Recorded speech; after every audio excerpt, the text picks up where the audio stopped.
Kia ora everyone, Chris and Sam here, Bayleys Insights team. So talking biggest news in New Zealand real estate. So Sam, how's it going this week? Yeah, awesome. How are you? Yeah, I'm pretty good. It's a nice day, nice view today.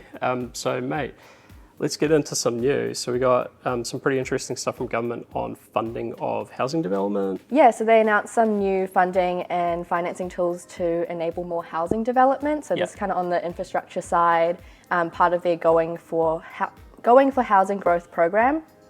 So a new development levy system, a couple changes to their levies to kind of target the rates and just kind of improve how funding works for infrastructure for housing.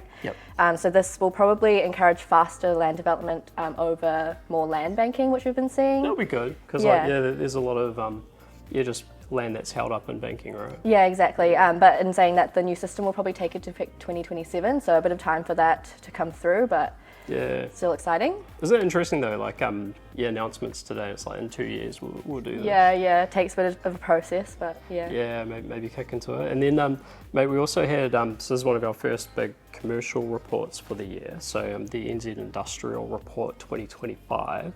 So mate, do you want to give us a quick coverage of like the themes in that? Yeah, so this report covers all of New Zealand and a couple of the key kind of takeaways from it. Vacancy rates are kind of edging up in some areas, but it's good giving occupiers a bit more choice. And a big theme that we've seen coming through some of our broker sentiment survey is that rental budgets are tightening for occupiers, kind of the economic pressures weighing on tenants.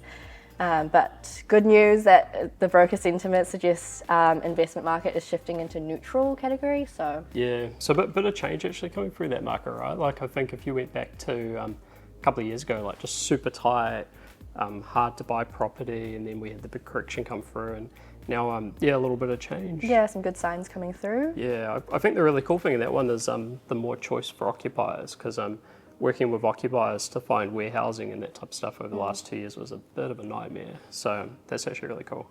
Yeah, awesome. Yeah, sweet. And then next up, right, it's our snapshot, and we've got waterfront homes, and these are two recent auction sales. So Under the Hammer at auction for waterfront properties, which I guess is something that here at Bayleys we really enjoy working on. So Sam, do you want to kick us off? Yeah, so I've got a property in Tauranga. It's 22 Montego Drive in Papamoa.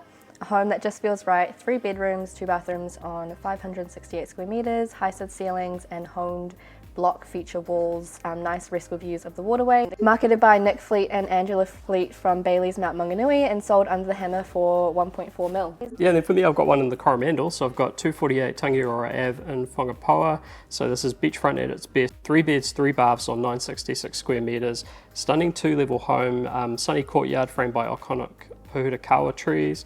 Marketed by Sherry Henderson, Bev Calder from Bayleys in Whitianga. Sold under the hammer for 3.95 million. So two really cool waterfront properties there. Yeah, beautiful.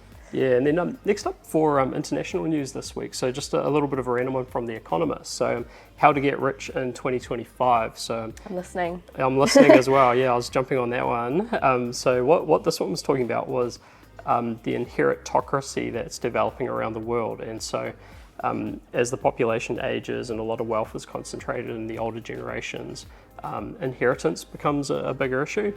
And so The Economist estimates $6 trillion will be inherited by people this year around the world.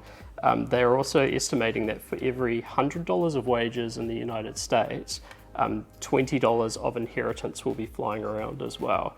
So the argument that they're building up is that inheritance is becoming a bigger player in the wealth game and also almost in the income game.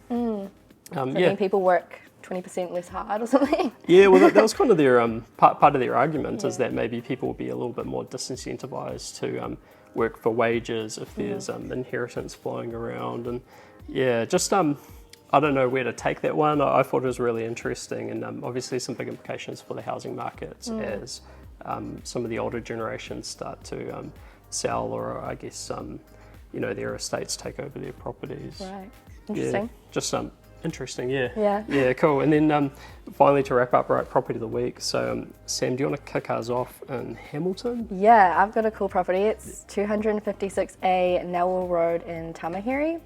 Architectural mastery inspired by nature.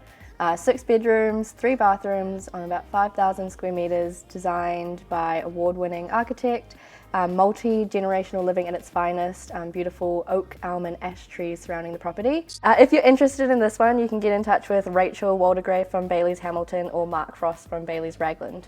Yeah, that's a beautiful home. And then for me, I've got a beautiful one as well. So I've got 48 Stanley Point Road in Devonport in Auckland, a masterclass in heritage renovation, 4 beds, 2 baths, 1900s villa set on a Kiwi quarter-acre site, so 1,200 square metres, restored and largely rebuilt, transforming it into a high-end, high-spec, high-tech, modern masterpiece. If you want to learn more about this one, you can contact Linda Simmons from Bayleys, Devonport. Well, that's it. We'll wrap it up here. So Cool. thanks very much, Sam. Thanks, Chris. Yeah, sweet. And we'll see you next week. See ya.